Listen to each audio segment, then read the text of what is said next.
Imagine a world where the solution to poverty is to eat children. Yes, you heard it right. Consuming infants. Now, before you recoil in horror, let me introduce you to the man behind this shocking proposition, Jonathan Swift. Swift, a renowned satirist of the 18th century, penned these words not out of a perverse love for the macabre, but as a desperate plea for attention to the crippling poverty and destitution plaguing Ireland. His infamous A Modest Proposal has since become a cornerstone of satirical literature, but back then, it was a radical and disturbing idea that shook society to its core. Swift's audacious concept was not born out of madness, but was a calculated move designed to jolt the complacent and provoke thought. But why would a man of Swift's stature propose such a horrifying solution? Stay with us to unravel the truth. Born into hardship, Jonathan Swift knew poverty all too well. Swift's life journey began in Dublin, Ireland, in 1667. His father passed away before he was born, leaving his mother to raise him and his sister alone. This early brush with adversity would later become a driving force in Swift's life and work. Despite his challenging upbringing, Swift demonstrated an insatiable thirst for knowledge. He attended the renowned Trinity College in Dublin, where he studied hard, earning a bachelor's degree and later a master's. Yet even as he ascended the academic ladder, Swift remained keenly aware of the harsh realities faced by those less fortunate. The stark contrast between his world and the world of the impoverished was not lost on him. As Swift matured, he became a prominent figure in the world of literature and politics.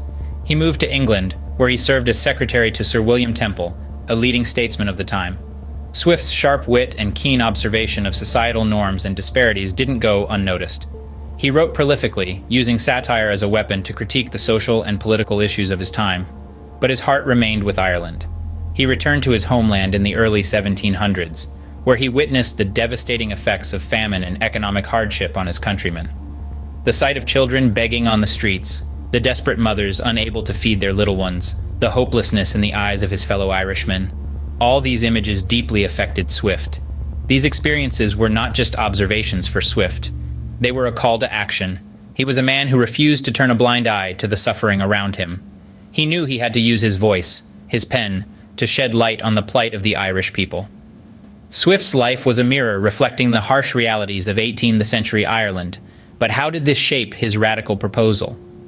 As we delve deeper into Swift's life, we'll discover the motivations behind his shocking yet thought-provoking work, A Modest Proposal.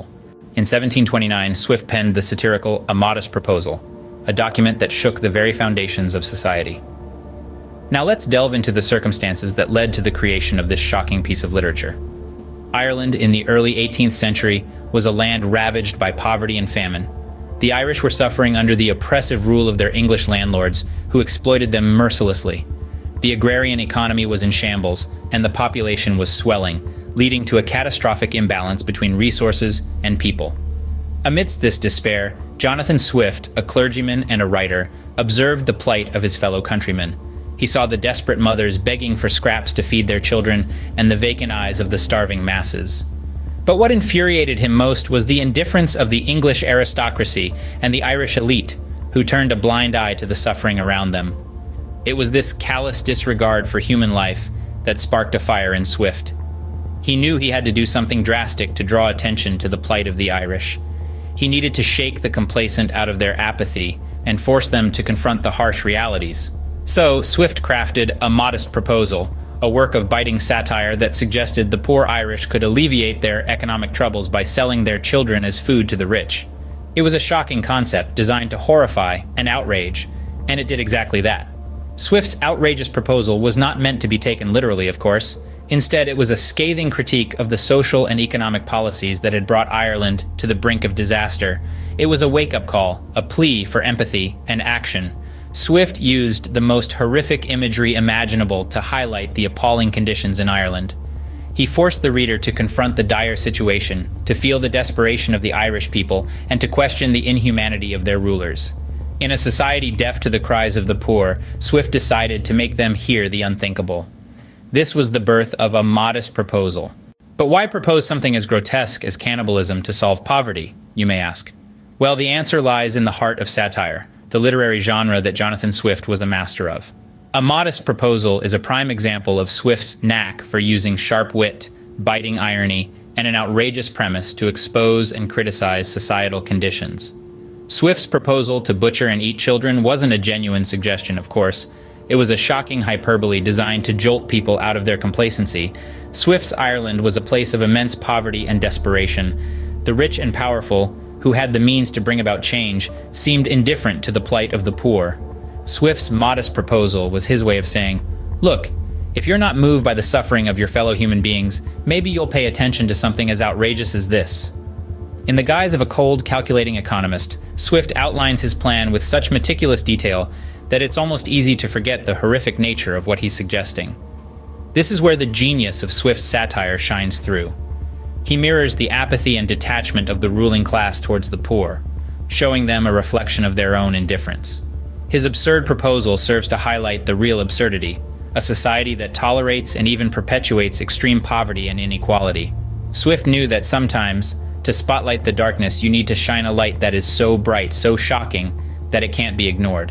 He used the most outrageous idea he could think of to force people to confront the harsh realities of their society and their own indifference towards it. His intention was not to suggest a new recipe for the Irish dinner table, but rather to expose the bitter taste of inequality and injustice. Swift wasn't calling for the butchery of children, he was calling for the butchery of apathy and negligence. He wasn't proposing a new meal plan, he was proposing a new moral compass. Swift's proposal was not a call to the dinner table, but a call to action. Swift's radical proposal did not go unnoticed. In fact, it created quite the uproar, but uproar was exactly what Swift intended, and uproar was what he got. By using such extreme and shocking imagery, Swift forced people to confront the dire state of poverty in Ireland head-on, to grapple with its reality and its causes. No longer could the issue be swept under the rug or ignored.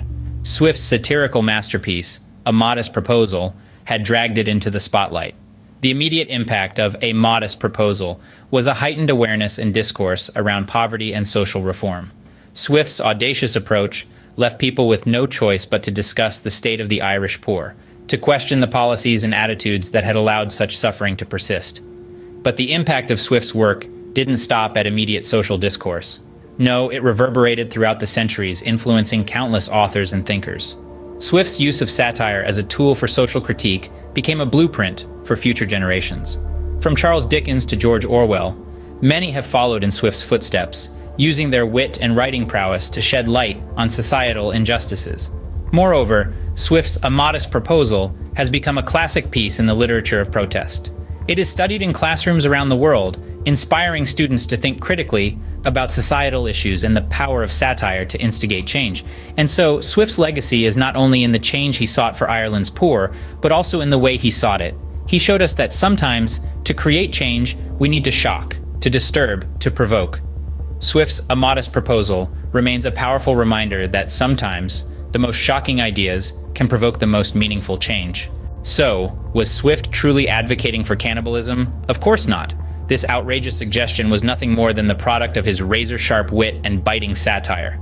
Swift, with his audacious pen, painted a grotesque picture of the social landscape, not to endorse the horrifying act of infanticide and cannibalism, but to expose the appalling indifference of the English towards the Irish poor.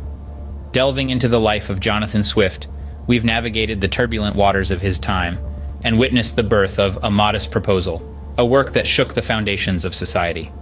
It was a desperate cry for change, wrapped in the most unthinkable suggestion, and it echoed loudly in the chambers of power. Swift's legacy lives on, his impact undeniable, his method of advocacy unorthodox yet effective. His audacious proposal, while shocking, was a testament to his commitment to social reform. Jonathan Swift, a man who dared to pen the unthinkable, not to advocate for horror but to expose it. A shocking strategy, yet undeniably effective.